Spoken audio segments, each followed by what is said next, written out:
नमस्कार दोस्तों, मैं विजय तिवारी। स्वागत है आपका हमारे YouTube channel the book society में, जहां हम आज की क्लास में सब्जेक्ट कोड BHIC 114 के चैप्टर नंबर 9 की चर्चा कर रहे हैं।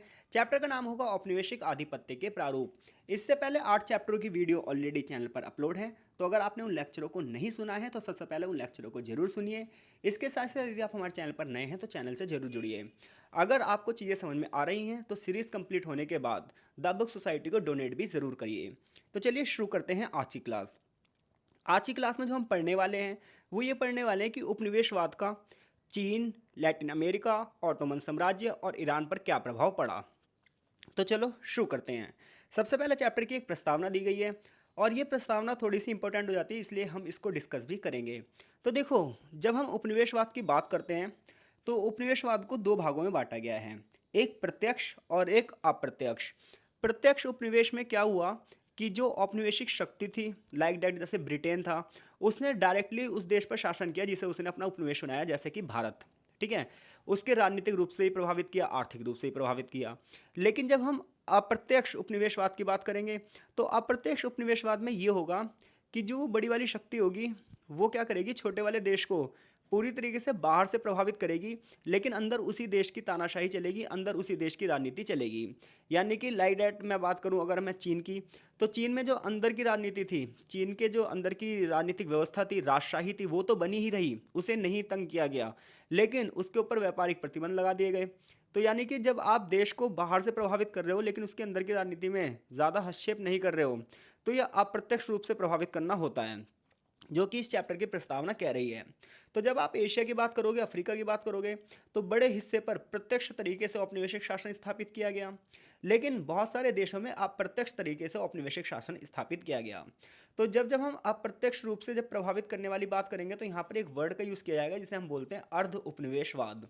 तो उपनिवेशवाद में तो पूरी तरीके से जो सत्ता है वो औपनिवेशिक देशों के पास होगी, लेकिन अर्ध उपनिवेशवाद में क्या होगा, स्थानीय जो सत्ता होगी वो स्थानीय शासकों के पास होगी।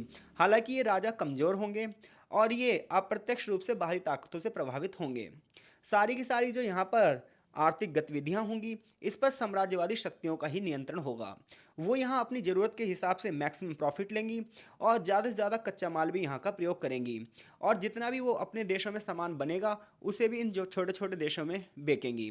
तो यानी कि एक तरीके से उपनिवेशवाद में राजनीतिक और आर्थिक दोनों व्यवस्थाओं पर बाहरी शक्तियों का कंट्रोल होता है, लेकिन अर्ध उपनिवेशवाद में आर्थिक गतिविधियों पर कंट्रोल होता है, लेकिन जो राजनीतिक गतिविधियां होती हैं वो अपने देश की स्थानीय सत्ता के पास ही रहती हैं। तो ऐसा इस चैप्टर की प्रस्तावना समझाना चाहती है। आई होप सो चीज़ें आपको समझ में आ गई होंगी। आगे बात ये आती है कि अर्ध उपनिवेशवाद का उद्भव कैसे हुआ। तो जब हम अप्रत्यक्ष शासन व्यवस्था की बात करते हैं तो इसके उदय के कई कारण थे। तो पहला कारण ये था कि लगातार व्यापार में वृद्धि हो रही थी। इसके अलावा जो साम्राज्यवादी ताकतें थीं, जैसे कि जर्मनी हो गया, इटली हो गया, इसी प्रकार से ब्रिटेन हो गया, स्पेन हो गया, पुर्तगाल हो गया, फ्रांस हो गया, संयुक्त राज्य अमेरिका हो गया, तो ये जो साम्राज्यवादी ताकतें थी इनके आपस में ना परस्पर विरोध भी शुरू होने लगे। तो इसकी वजह से एक ऐसी परिस्थिति उत्पन्न हुई कि स्थानीय राजनीति तो वैसे की वैसी रही और बाहरी तरफ से हर एक देश उसे प्रभावित करने लगा। 1860 के आसपास तो अर्ध उपनिवेशवाद का उदय होता है और बहुपक्षीय व्यापार शुरू होता है। बहुपक्षीय व्यापार का मतलब क्या होता है कि एक देश विभिन्न देशों के माध्यम से व्यापार कर रहा है। तो देखो, एक देश का वस्तुओं और सेवाओं का आदान प्रदान क्या कहला रहा है, व्यापार। दो देशों के बीच में होगा तो द्विपक्षीय होगा और बहुत सारे देशों के बीच में होगा तो ये बहुपक्षीय होगा। अमेरिका में जब गृह युद्ध होगा तो अमेरिका गृह युद्ध के बाद आर्थिक रूप से तेजी होगी विश्व की मार्केट में। सुएज नहर के खुलने से इकोनॉमी और भी ज़्यादा डेवलप्ड हो जाएगी। समुद्री क्षेत्र में जो टेक्नोलॉजी का विकास होगा, इसकी वजह से जो पहले भाड़ा लगता था, पहले जो किराया लगता था वो ज़्यादा लगता था, लेकिन अब जो टेक्नोलॉजी में क्रांति होगी इसकी वजह से भाड़ा कम हो जाएगा। इसी परिणाम स्वरूप क्या होगा, बेल्जियम, फ्रांस, अमेरिका, जर्मनी, रूस, ये सब औद्योगिकरण के विभिन्न चरणों से गुजरेंगे। परिणाम तक कच्चा माल की इन्हें जरूरत होगी और बने हुए सामान के लिए एक बड़े बाजार की जरूरत होगी। ऐसे में ये सारे देश छोटे छोटे देशों को अपना कंट्रोल करना चाहेंगे। परिणामतः अर्ध उपनिवेशवाद का उदय होगा, क्योंकि अब कोई भी देश स्थानीय राजनीति में हस्तक्षेप नहीं करेगा और बाहरी रूप से अपने आर्थिक लाभ को तलाशेगा। अब यहीं से एक नई नीति शुरू होगी, मुक्त व्यापार। तो देखो, मुक्त व्यापार से आप क्या समझते हो। तो मुक्त व्यापार का मतलब यह है कि बिना रोक टोक एक देश का दूसरे देश से व्यापार हो। तो मुक्त व्यापार का समर्थन इसलिए किया गया कि इससे छोटे देशों को भी प्रॉफिट होगा और बड़े देशों को भी प्रॉफिट होगा, क्योंकि छोटे देश भी बड़े देशों के बाजारों में अपना सामान बेच सकेंगे और बड़े देश भी छोटे देशों के सामान में अपना देशों में अपना सामान बेच सकेंगे। लेकिन देखो जितना हमें इसका प्रॉफिट दिखता है ना मुक्त बाजार का, उतना प्रॉफिट है नहीं। बहुत सारे अर्थशास्त्रियों ने बताया ये तो एक सिर्फ मिथ्या धारणा है, सिर्फ एक झूठी सोच है। क्योंकि जब एक देश कमजोर है और एक देश मजबूत है तो इसका मैक्सिमम प्रॉफिट मजबूत देश को ही मिलेगा, क्योंकि छोटे देश पे तो टेक्नोलॉजी नहीं है, बड़े देश पे तकनीक है, बड़ा देश सामान बनाएगा और छोटे देशों में खुलेआम बेचेगा। तो ये प्रॉफिट ना केवल और केवल बड़े देशों को ही होता है जो मुक्त व्यापार। आज भी आप देखोगे प्रेजेंट में तो मुक्त व्यापार का प्रॉफिट सिर्फ उन्हीं देशों का जिनके पास इन्वेस्टमेंट करने के लिए पैसा है, जिनके पास टेक्नोलॉजी के लिए पैसा है।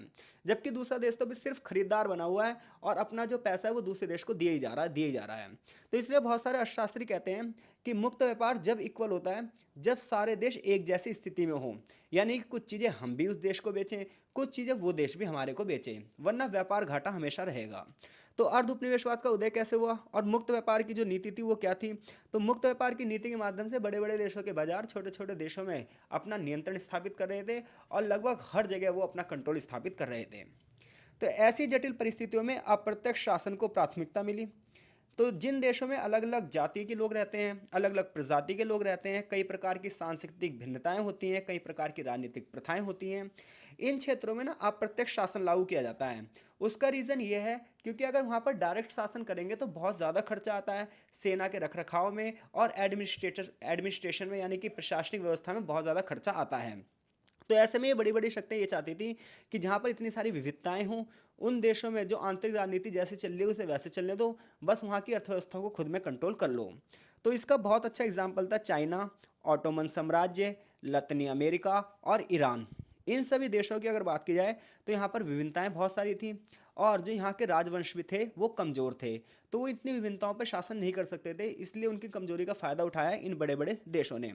तो ये बाहरी ताकतें ये चाहती थी जो यहाँ का कमज़ोर शासन है ये उनके आदेशों का पालन करे और शासन व्यवस्था ये खुद ही चलाएं, लेकिन हमारे हिसाब से हमारे हाथों की ये कठपुतली बनी रहें। तो साम्राज्यवादी ताकतों को अप्रत्यक्ष शासन से ज़्यादा सहूलियत थी।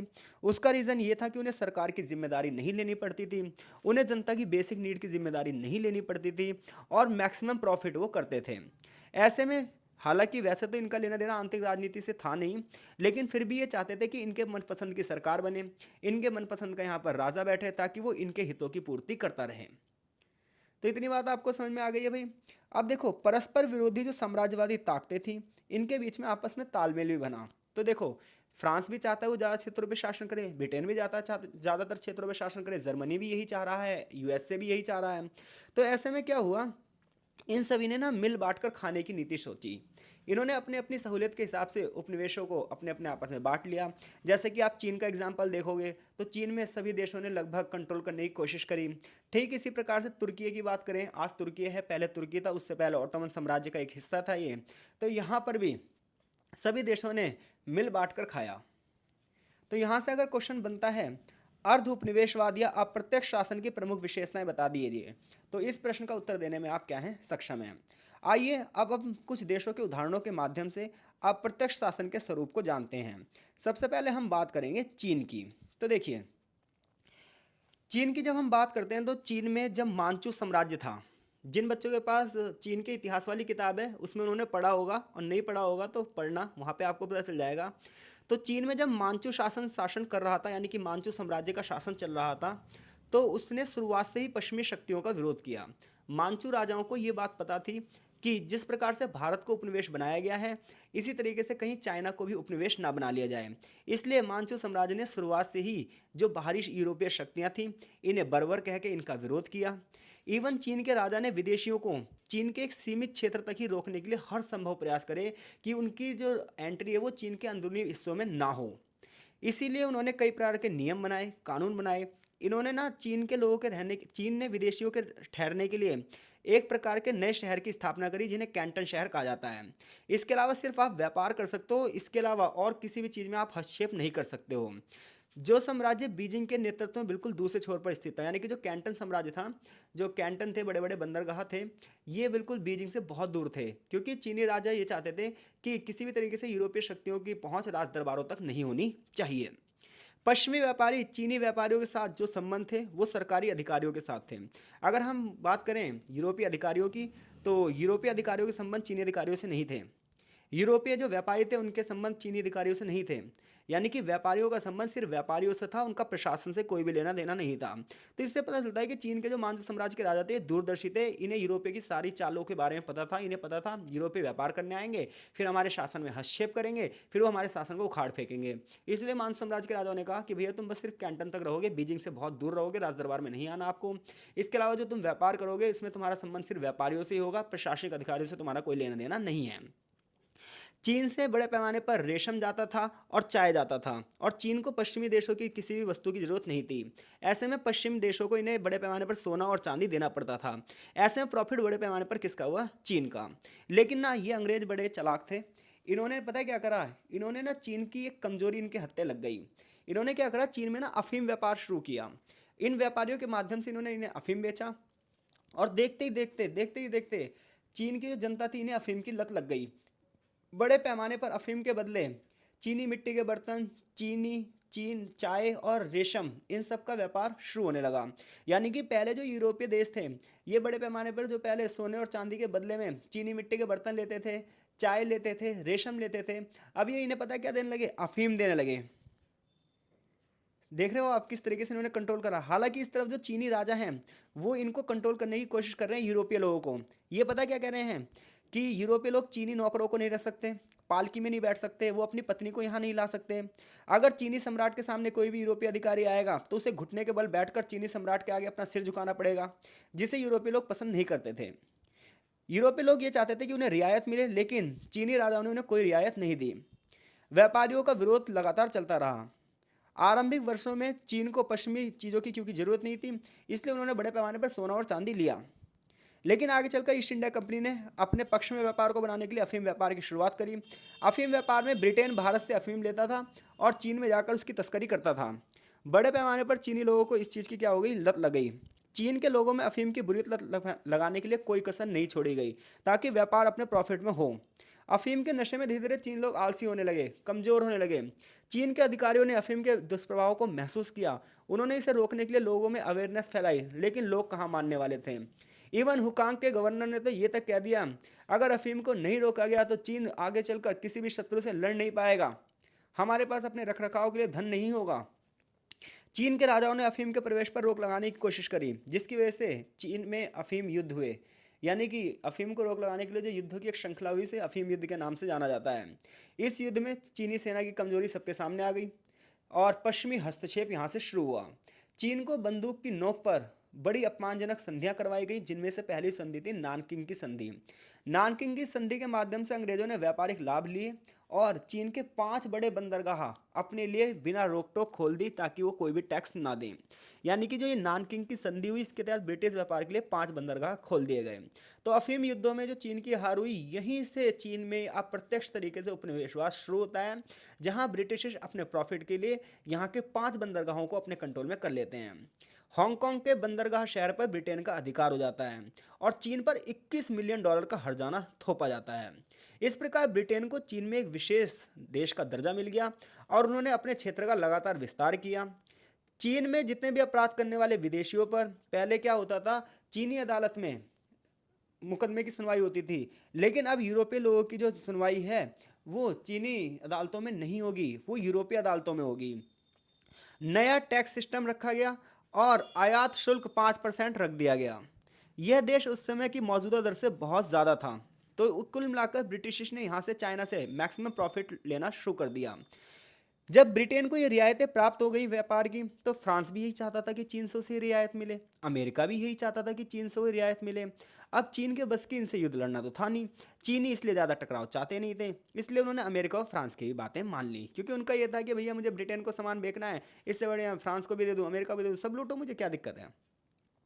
तो उनका ये मानना था कि इन डिमांड से चीनियों को कोई घाटा होने वाला नहीं है, क्योंकि ब्रिटेन के मुनाफे से तो उन्हें हिस्सा मिलेगा। तो आगे चलकर अमेरिका के साथ वाशंगिया की संधि कर ली गई और फ्रांसीसियों के साथ वाम्पोआ की संधि कर ली गई।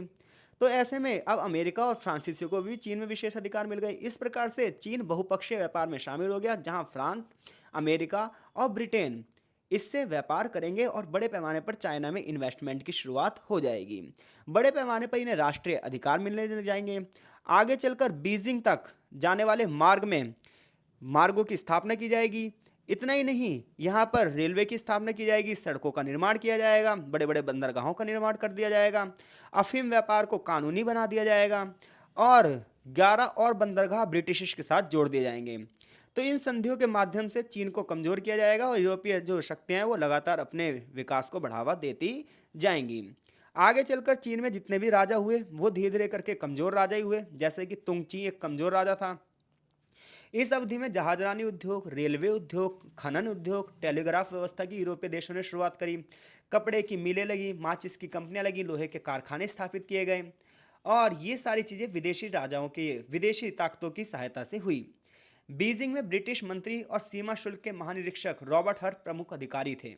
तो इससे पता चलता है कि किस टाइप से ब्रिटेन ने, फ्रांस ने और अमेरिका में चीनी राज्य में हस्तक्षेप करना शुरू करा, उसकी राजनीतिक व्यवस्था में हस्तक्षेप शुरू कर दिया, उसकी अर्थव्यवस्था में हस्तक्षेप करना शुरू कर दिया और पूरी तरीके से चीन को अपने ऊपर डिपेंड करवा लिया और मैक्सिमम प्रॉफिट अर्जित करने लगे और चीन अंदर ही अंदर खोखला होना शुरू हो गया। 19वीं सदी के अंत में चीन के क्षेत्रों का बंटवारा शुरू हो गया। जर्मनी और जापान भी चीन में रियायत प्राप्त करना चाहते थे। 1860 में चीन के एक बड़े हिस्से पर रूस का भी कब्जा हो गया था। रूस ने मंचूरिया के आसपास के चारों क्षेत्रों पर कब्जा कर लिया था। कोरिया के उत्तर में समस्त जो एशियाई क्षेत्र थे रूस ने उस पर कंट्रोल कर लिया। कूटनीतिक और सैन्य तरीके से फ्रांस ने भी थाईलैंड को छोड़कर पूरा इंडो चाइना यानी कि वियतनाम, कंबोडिया, इन सब पर कंट्रोल कर लिया।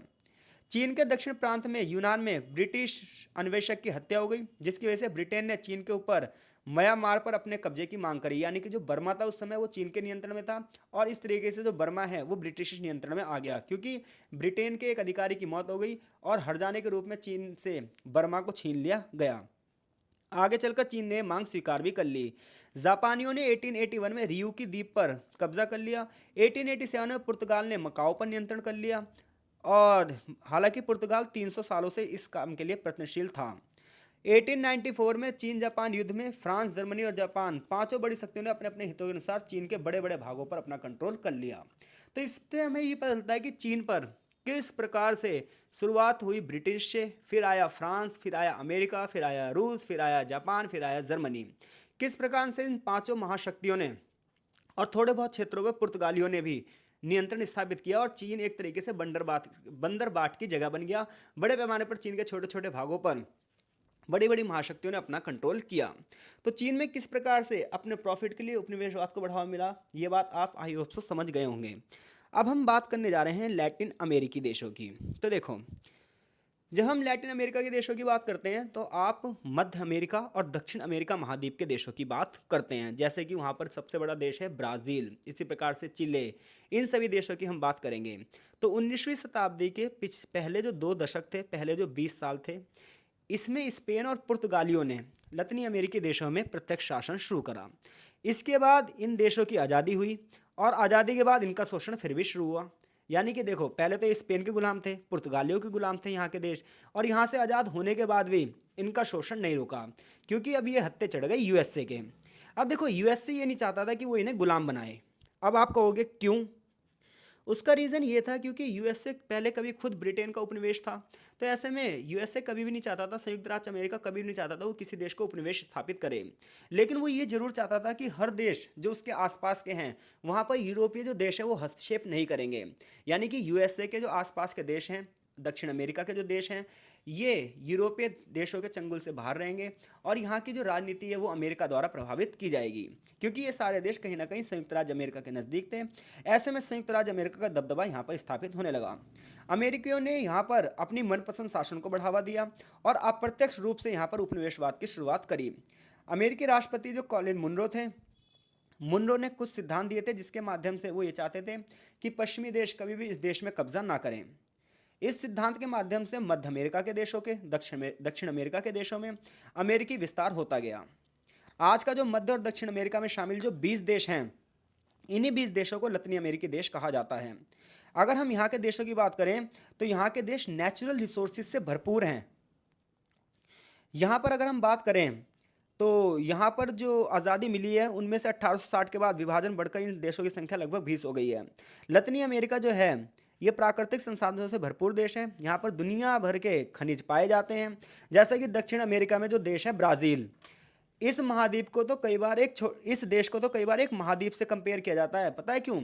क्योंकि यहाँ पर सोना है, लोहा है, फॉस्फेट है, सीसा है, प्लेटिनम है, बॉक्साइट है, जिंक, टिन, कॉम, कोबाल्ट और तमाम प्रकार के रेडियोधर्मी खनिज पाए जाते हैं। इसी प्रकार से चिली में नाइट्रेट का उत्पादन होता था, जिसका यूज इंग्लैंड ने कृषि के लाभ में भी यूज किया। तो लतीनी अमेरिका अगर देशों की बात करोगे तो यहाँ पर नेचुरल रिसोर्सेज बहुत ज़्यादा हैं, और एक बड़े देश को क्या चाहिए, नेचुरल रिसोर्सेज चाहिए ताकि वो इनका यूज़ करे और बड़े पैमाने पर अपने देश की औद्योगिक अर्थव्यवस्था को आगे बढ़ाए। और यही तो चाहता था यूएसए।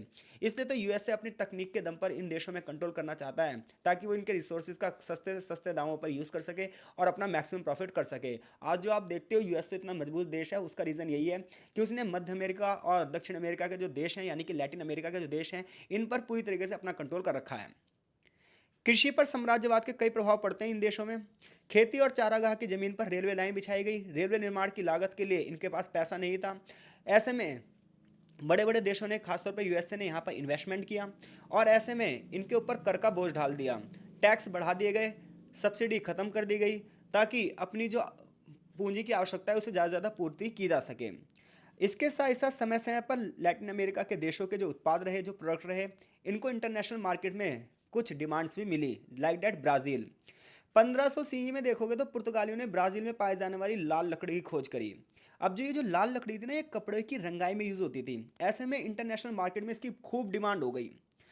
आगे चलकर अगर आप बात करोगे तो ब्राज़ील ने पूरे यूरोप को चीनी की आपूर्ति की। इसी प्रकार से सूडान, गुयेना, अफ्रीका के पश्चिमी तट, यहाँ तक कि अंगोला के दास श्रमिकों की सहायता से बड़ी मात्रा में गन्ने के बड़े बड़े बागान यहाँ पर स्थापित किए गए।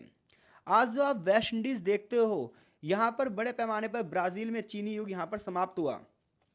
18वीं शताब्दी में ब्राज़ील पूरी दुनिया के लिए सबसे ज़्यादा सोना उपलब्ध करवाता था। तो इससे पता चलता है कि यहाँ के देशों ने किस प्रकार से इंटरनेशनल मार्केट में डिमांड के स्तर को बढ़ाया और अपने संसाधनों के दम पर अंतर्राष्ट्रीय जो व्यापार है उसकी पूर्ति करी। 1772 में जब पुर्तगाल की राजधानी लिस्बन भूकंप से नष्ट हो गई थी, तो ब्राज़ील ने इसके पुनर्निर्माण के लिए वित्त सहायता के लिए 1.5 टन यानी कि 1500 किलो सोना भेजा था। सोने के अलावा ब्राज़ील में लोहा, फॉस्फेट, सीसा, प्लेटिनम, अन्य खनिज पदार्थों का भी निर्यात होता रहा है। एक समय ऐसा आया जब अन्य सभी लतीनी अमेरिकी देशों की तरह ब्राज़ील की अर्थव्यवस्था नाजुक स्थिति में आ गई। तो ये एक या दो खनिज पदार्थों पर उस समय निर्भर थे। तो इससे आपको पता चलता है कि लतीनी अमेरिकी देशों की क्या खास विशेषता थी, और आखिर क्यों अमेरिका इस और क्या करता है, इंटरप्ट करता है, क्यों यहाँ पर अट्रैक्ट होता है वो। तो व्यवहार में सभी लतीनी अमेरिकी जो देश हैं, ये शक्तिशाली स्थानीय आर्थिक समूह हैं। इन्होंने गठबंधन की शुरुआत करी, और 1929 में जब मंदी आई तो उस मंदी का यहाँ पर भी बड़े पैमाने पर प्रभाव हुआ। लतीनी अमेरिका में उदारवादी जनतंत्र की स्थापना कभी नहीं हो पाई। तो एक और तो आप देखते हो कि अमेरिका डेमोक्रेसी को बढ़ावा देता है, पूरी दुनिया में सबसे ज़्यादा बड़ा डेमोक्रेटिक कंट्री है अमेरिका। तो वहीं वो खुद नहीं चाहता कि लतीनी अमेरिका के देशों में लोकतंत्र की स्थापना हो। हालांकि इन देशों में कई बार क्रांतियाँ हुई हैं, लेकिन इन क्रांतियों को दबा दिया गया है और तानाशाही ही स्थापित की गई है। उसका रीज़न ये है क्योंकि अमेरिका ये चाहता है कि इन देशों में उसकी मनपसंद तानाशाही सरकार की स्थापना हो और वो अपने तरीके से यहाँ के रिसोर्सेज का यूज़ कर सके। तो संयुक्त राज्य अमेरिका के प्रभाव क्षेत्र में रहने के बावजूद यहाँ पे प्रजातंत्र का विकास नहीं हो पाया। ऐसा नहीं है कि लतीनी अमेरिका के देश अपना आर्थिक विकास खुद नहीं कर सकते। ऐसा कई बार हुआ है कि लतीनी अमेरिका के देशों ने खुद अपना आर्थिक विकास किया है, उन्हें किसी पर डिपेंड होने की ज़रूरत नहीं है। जैसे कि यहाँ पर एक एग्जाम्पल है पराग्वे का। तो पराग्वे एक ऐसा देश है जिन्होंने अपना विकास खुद किया। इसने खाद्यान्न में आत्मनिर्भरता प्राप्त कर ली। इसके यहाँ बड़ी बड़ी भूसंपत्तियों पर इसने क्या कर लिया, कब्जा कर लिया, और छोटे छोटे किसानों को बराबर बराबर ज़मीनें बांट दी। रेलवे लाइन बिछाई गई, टेलीग्राफ की स्थापना हुई, नेवी की स्थापना करी। इसके लिए, इन सब चीज़ों के लिए उसे ना विदेशों से कर्जा लेने की जरूरत नहीं पड़ी। लेकिन पता है क्या हुआ, अर्जेंटीना और ब्राज़ील को इस चीज़ से जलन हुई। उन्होंने उरुग्वे की सहायता से पराग्वे पर हमला कर दिया। 6 सालों तक युद्ध चला, और ये माना जाता है कि पराग्वे की 90% जनसंख्या इस युद्ध में काल के ग्रास में चली गई, मारी गई। और आज तक पराग्वे ना इस युद्ध से उठ ही नहीं पाया। तो लतीनी अमेरिका के देशों में जब कोई देश आगे बढ़ना चाहता है ना, तो उसके साथ ऐसी घटनाएं भी होती हैं, और इसका मैक्सिमम प्रॉफिट यूएसए पे जाता है। तो आप देख सकते हो किस प्रकार से जो इनडायरेक्टली शासन है वो किसी देश को प्रभावित कर सकता है। अगर आप अपना थोड़ा सा दिमाग लगाओगे तो आप ये देखोगे आज भी इनडायरेक्टली तरीके से विभिन्न देशों की राजनीति को प्रभावित किया जाता है। जैसे कि आज भी अमेरिका और रूस अलग अलग तरीके से विभिन्न देशों की राजनीति को प्रभावित कर रहे हैं। चलिए अगला एग्जाम्पल पढ़ते हैं ऑटोमन साम्राज्य का। तो देखो ऑटोमन साम्राज्य में सबसे पहले हमें पता चलना चाहिए कौन कौन से देश आते हैं। तो ऑटोमन साम्राज्य में आता है एनाटोलिया। एनाटोलिया की बात करोगे तो इसे वर्तमान में तुर्की के नाम से जाना जाता है। ठीक इसी प्रकार से जो बाल्कन देश हैं, बाल्कन देश में ग्रीस है, सर्बिया है, बॉस्निया है, हर्जगोनिया है, मोल्डाविया है, बलाशिया है, अल्बानिया है, रोमानिया, ये सब बाल्टिक देश कहलाते हैं। इसी प्रकार से मिस्र और सीरिया, ये सब ऑटोमन साम्राज्य में शामिल थे। तो ऑटोमन साम्राज्य में कौन था? एनाटोलिया, जिसे हम तुर्की कहते हैं, जितने भी बाल्टिक गणराज्य थे वो भी शामिल थे, मिस्र और सीरिया भी शामिल थे। माना जाता है कि 17वीं शताब्दी के बाद ऑटोमन साम्राज्य का विघटन हो गया और इसके बाद ही यहाँ पे इसका शोषण शुरू हुआ। 16वीं शताब्दी के अंत में और 17वीं शताब्दी की शुरुआत में एनाटोलिया यानी कि रूस में हस्तशिल्प उत्पादन में गिरावट आई। इसकी यही तरीका हुआ बाल्कन गणराज्यों में भी। इसके बाद पश्चिमी एनाटोलिया और सीरिया में यूरोप को हुए कृषि निर्यात की मात्रा में वृद्धि हुई, यानी कि इन देशों से बड़े पैमाने पर जो खाद्यान्न था, कृषि प्रोडक्ट थे, वो यूरोप में जाने लगे।